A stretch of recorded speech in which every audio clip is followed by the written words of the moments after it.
এভাবেই টুনি টোনার রক্তাক্ত মৃতদেহের পাশে বসে কাঁদতে থাকে আর চিৎকার করতে থাকে। আসলে টোনা বেশ কিছুক্ষণ আগে রোড অ্যাক্সিডেন্ট করে মারা গেছে। টুনি টোনাকে অনেক ভালোবাসতো, তাই টুনি এভাবেই কাঁদতে থাকে। আর বেশ কিছুক্ষণ পর টুনি টোনার সৎকার করায়। টোনা, আমি যে মা হতে চলেছি, আর কদিন পর যে আমি ডিম দিব। কিন্তু ভাগ্যের এক কোন পরিহাস টোনা, তুমি আমাদের সন্তানের মুখ না দেখি পরে পরে চলে গেলে। এটা কি হলো টোনা, এটা কি হলো? টুনি এভাবেই কাঁদতে কাঁদতে ঘুমিয়ে পড়ে। এভাবেই সেই দিনটি কেটে যায়। না, বড্ড খিদে পেয়েছে। ঘরে যে খাওয়ার মতো কিছুই নেই। আমি এখন কি খাবো? এই সময় তো আমার বেশি করে খাওয়া উচিত, আর সেখানে আমি সামান্য খাবারটুকুও পাচ্ছি না। এসব বলে গর্ভবতী টুনি ভীষণ কাঁদতে থাকে আর জঙ্গলে গিয়ে খাবার আর কাজ খুঁজতে থাকে। কিন্তু কোথাও কোনো কাজ খুঁজে পায় না, আর খাবারও পায় না। এরপর টুনি বাড়িতে চলে আসে। আর কদিনের মাঝেই টুনি একটি সুন্দর ডিম দেয়। এরপর থেকে টুনি তার ডিমে তা দিতে থাকে। আর মাত্র কদিন, এরপর আমার ডিম ফুটে ছানা বের হবে।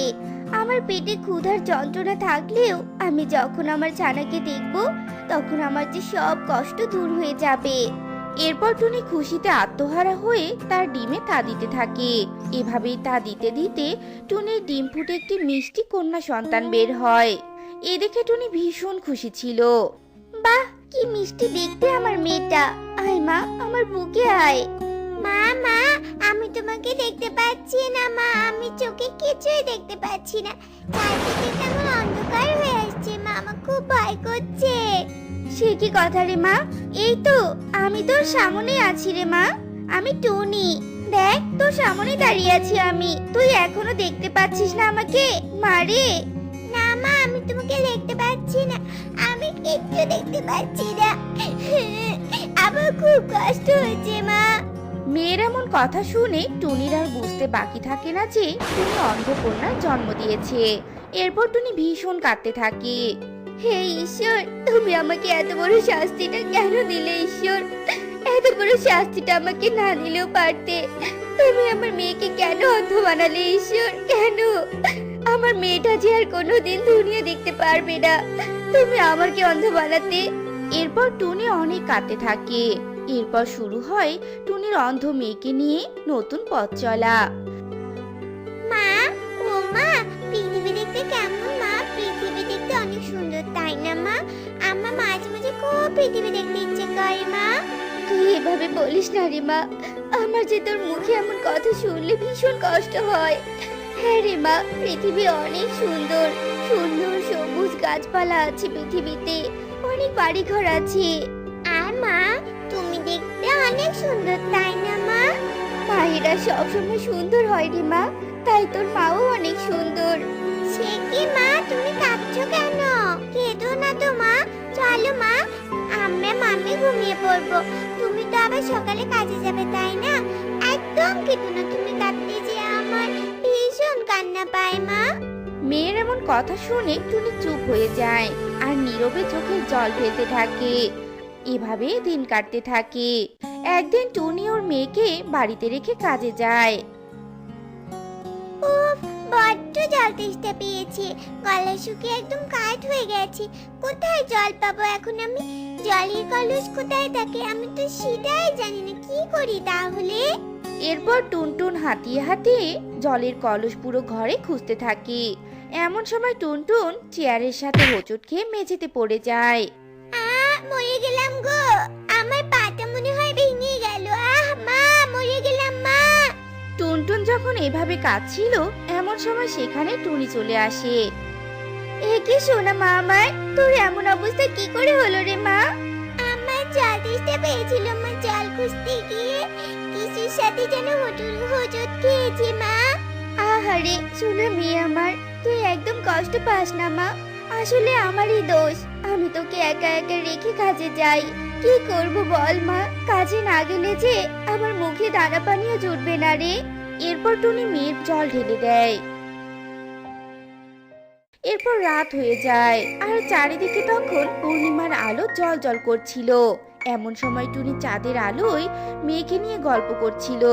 মা, ও মা, আমি কি কোনোদিন চোখে দেখতে পাবো না মা? ও মা, বলো না মা, আমি কোনোদিন পৃথিবীর আলো দেখতে পাবো না মা?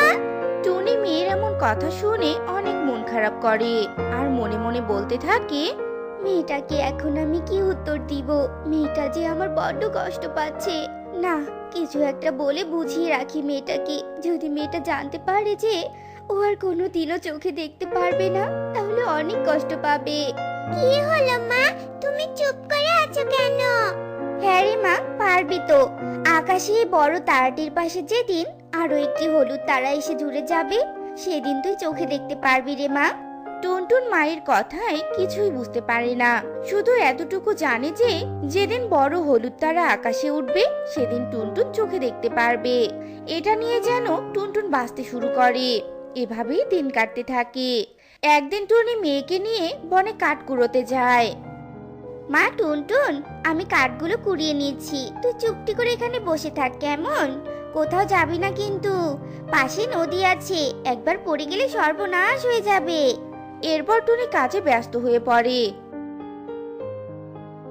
এদিকে টুনটুন হাঁটতে হাঁটতে নদীর জলের ধারে চলে আসে আর ধপাস করে নদীর জলে পড়ে যায়। মা, মা, বাঁচাও মা, আমাকে বাঁচাও, আমি যে ডুবে যাচ্ছি, বাঁচাও মা, বাঁচাও। মেয়ের এমন চিৎকার শুনে টুনি সেখানে দৌড়ে আসে আর তাড়াতাড়ি করে মেয়েকে নদীর জল থেকে তুলে নেয়।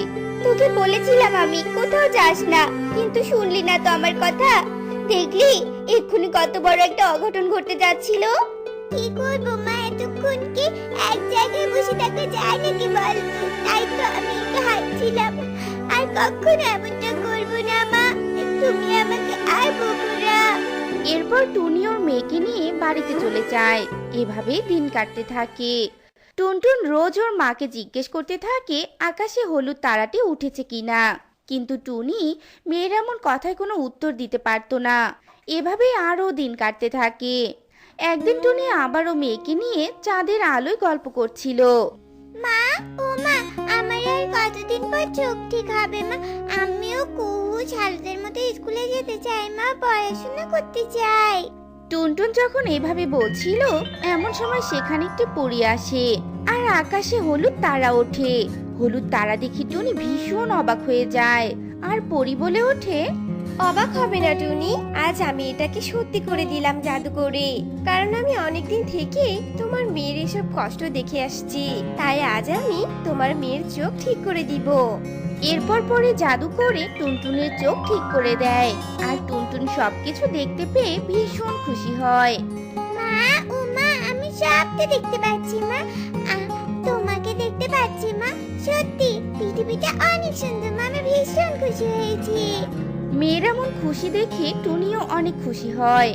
তোমাকে অনেক ধন্যবাদ পরি, আজ তোমার জন্য আমার মেয়ে সুস্থ হয়েছে। এরপর পরে খুশি হয়ে চলে যায় আর ওরা মামি সুখে শান্তিতে দিন কাটাতে থাকে। তো বন্ধুরা, আমাদের আজকের এই গল্পটি তোমাদের কাছে কেমন লেগেছে তা কমেন্টে জানাতে ভুলো না কিন্তু।